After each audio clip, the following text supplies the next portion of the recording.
Hey everybody, my name is Russell and this is part 2 on how to play The Sims 4. If you missed part 1, definitely check that out. It is all about making a sim in Create a Sim mode, otherwise known as cast mode. This video, part 2, is all about making sure you know the steps you need to take to make your very first build in build by mode.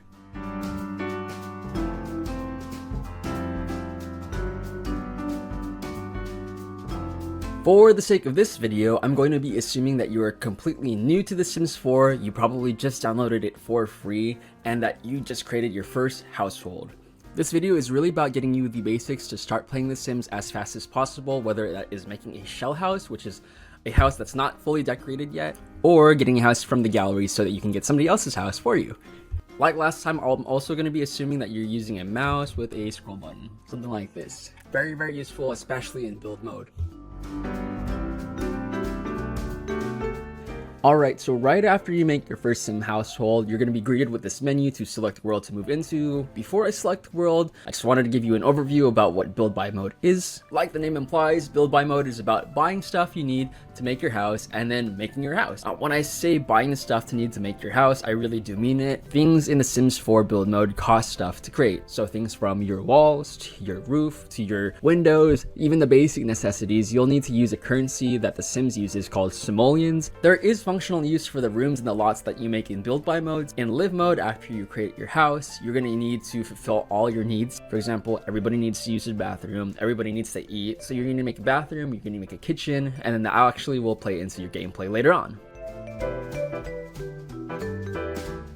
Alright, so I've clicked on Willow Creek and you can kind of see here there's 3 lots that are still open. I can click on any of them and then choose my household to move into. So if I click on to Hello Slow, I can click this confirm button and then the Velasquez household is moving in. Could this be a perfect home? If you're looking for something smaller, 30 by 20 works just fine, but if you're trying to make a big house, say like a mansion, you might want to do something bigger in lot size. This also costs 5,500 simoleons. You'll see right here I have 22,000 simoleons. If there's a lot, for example, that costs 30,000 simoleons or 50,000 or a million simoleons, you might need a little bit more money. That is where cheats come in. But for now, I'm going to click into Hello Slow.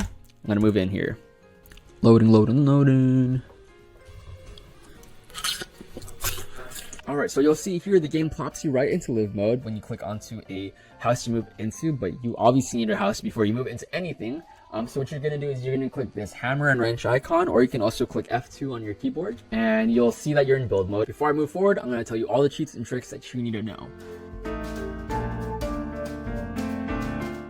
First things first, to open the cheats menu, you're going to hold Control, Shift, and C, and then this little box is going to pop up right here. If this is your first time playing The Sims 4 and using cheats, you're going to type in this following command, do testing cheats on with a space.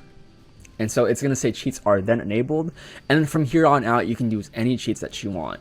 Now that you have the cheats bar open and cheats are activated, the first cheat I'm just going to tell you to do is type in motherload. I'm gonna keep typing motherload. And what that does, it gets you 50,000 simoleons at the bottom left corner of your screen. I'll be dropping the relevant cheats right here, so feel free to pause the video at any time to screenshot if you wanted to reference these cheats when you're playing The Sims in the future. The 3 cheats that I'm going to be going over are bb.ignore gameplay unlock entitlement, bb.move objects on, and then the last one is bb.enable free build. You'll see below that I filtered out objects that you need to unlock.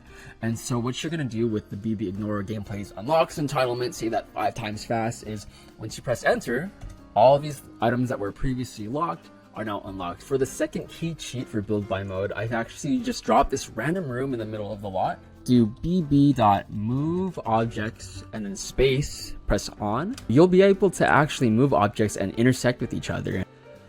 Alright, so I'm back at the Willow Creek menu just to showcase this last cheat, which is bb.enable free build. Let's say that I'm content with my build and the lot that I've chosen when I first started, but I really want to build on other lots. If I type in bb.enable free build, it will say free build mode is enabled, and now I can build on any lot, even if it's not my own lot. Back to my actual build so I can show you the controls for the game. First thing I like to do is change my Sims 4 camera to the Sims 3 camera. The main difference here is that if I'm clicking down on the scroll button and I'm using the Sims 4 camera, it will move my entire frame view. If you click the 3 dots right here, go to game options, go to game camera, and click the Sims 3 camera and apply changes, of course. I can click onto the scroll button again, drag my mouse, and I'll see a different angle of the builds that I'm working on. I can hit Control Z or Command Z if you're using a Mac to undo, and then of course Control or Command Y to redo it. If I clicked on the bed and I wanted to move it, you'll see it's kind of locked to the grid that The Sims 4 comes in. But if I hold Alt, it gives me a little bit more freedom. I'm unlocked from the grid and I can put this object next to other objects more closely. For example, next to this wall where previously I wouldn't be able to microspace that close. If you want to see a top-down view of a build that you're building with, you press T. And you can see that it's like a bird's eye view. So feel free to use that to your advantage when you're trying to get a better angle for your builds. You're going to toggle that off, press T again. This eyedropper tool is really handy if you're trying to make new walls or new rooms and use the same wallpaper, for example. If I really like this beehive wallpaper, press E.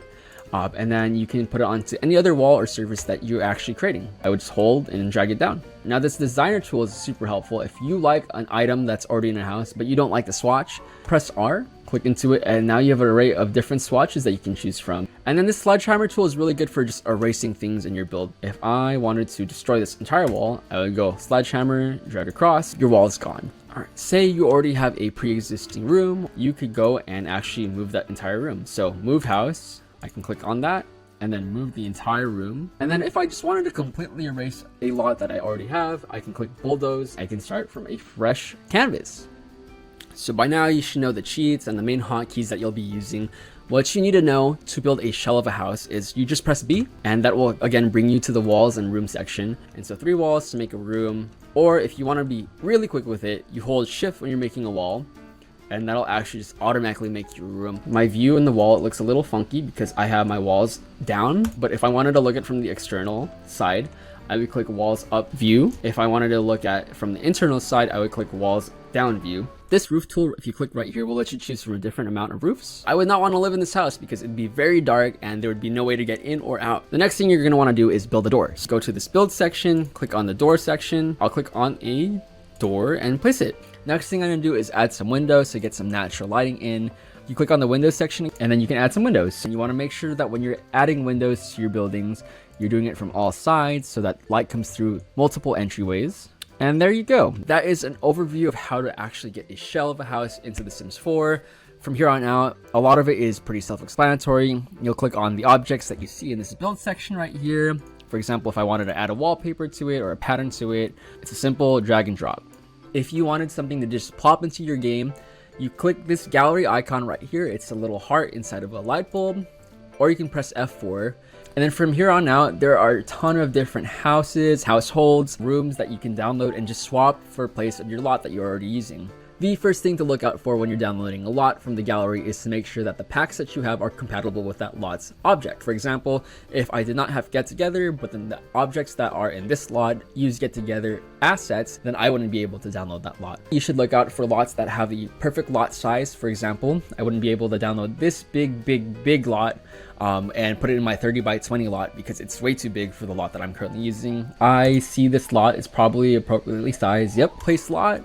I'm going to place it furnished, but you have the option to do unfurnished. It's going to replace everything you currently have in build mode, so that one room and the right triangle room that I have are going to get erased.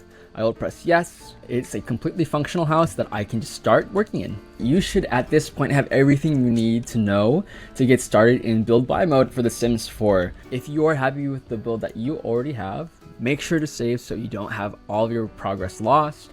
And then you can access your builds and edit it at any time from here on out. So that about does it for today's video. Again, today's video is very basic, making sure you have the tools you need to start your Sims 4 gameplay in live mode. Whether you're starting off with a shell of a house or a lot or room that you're downloaded from the gallery, either way works. There's no wrong or right way to play The Sims 4. Definitely subscribe to the YouTube channel again if you're watching from YouTube, and comment below to see what types of how-to guides or other content you might be interested in watching moving forward.